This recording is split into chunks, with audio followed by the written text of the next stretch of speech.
আমাদের টপিকের নাম এবার ঘাত বল, বলের ঘাত।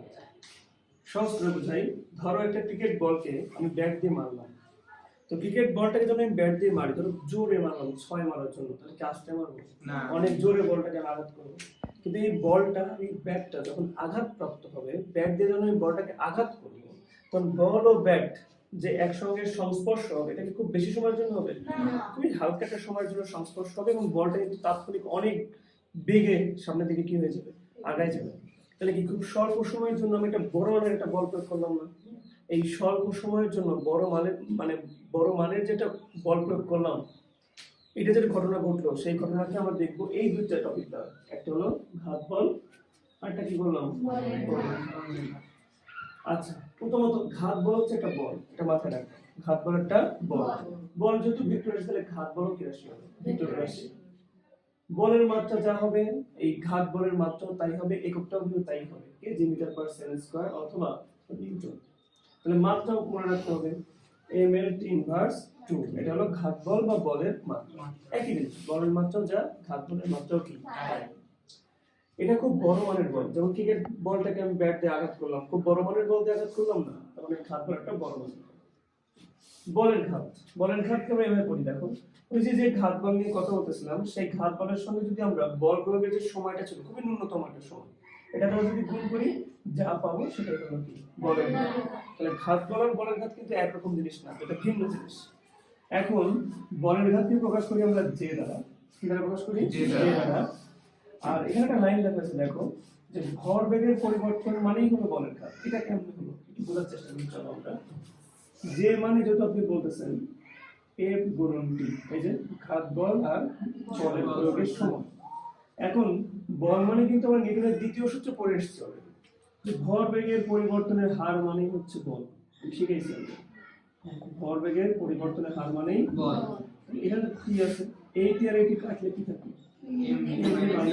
যারা একটুখানি মনোযোগ দিয়েছিলাম সংঘর্ষের ক্লাসে, তারা দেখছো যে এটা কি শেষ ভরবেগ থেকে আদি ভরবেগ বাদ দিচ্ছে না, এটা মানেই তো ভরবেগের পরিবর্তন। তার মানে কি ডেল পি, যে সময় কিন্তু আসলে কি লেখা যায়,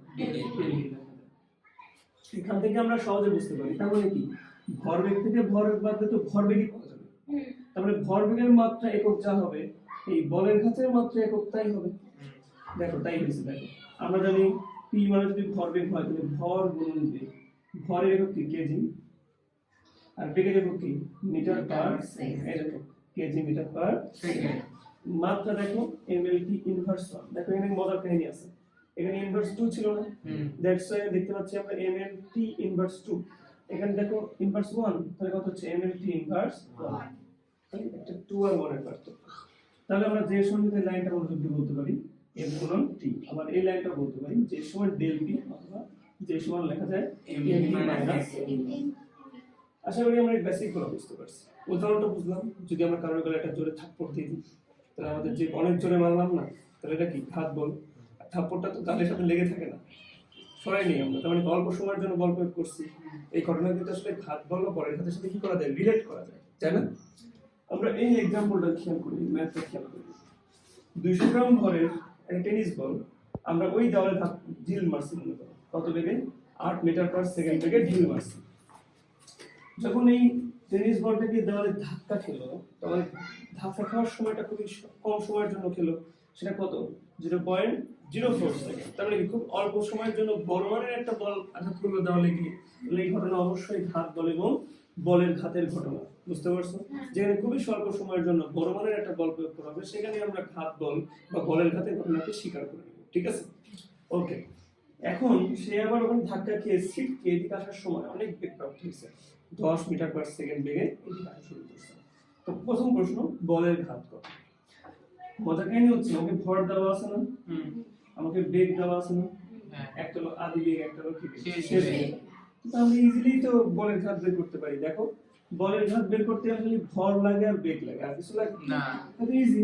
তাহলে আমি আরামে করে দেখো, যে সমান আমি লিখতে পারি mv মাইনাস mu।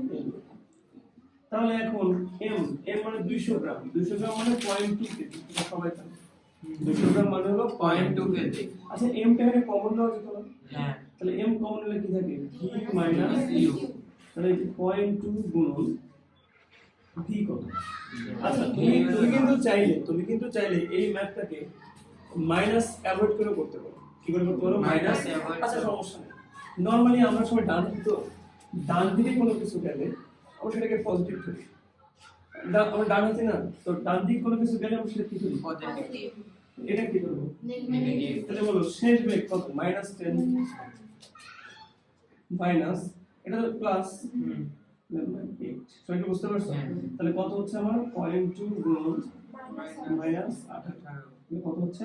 18 গুণ 36 তাহলে 3.6 -3.6 কেজি মিটার পার সেকেন্ড।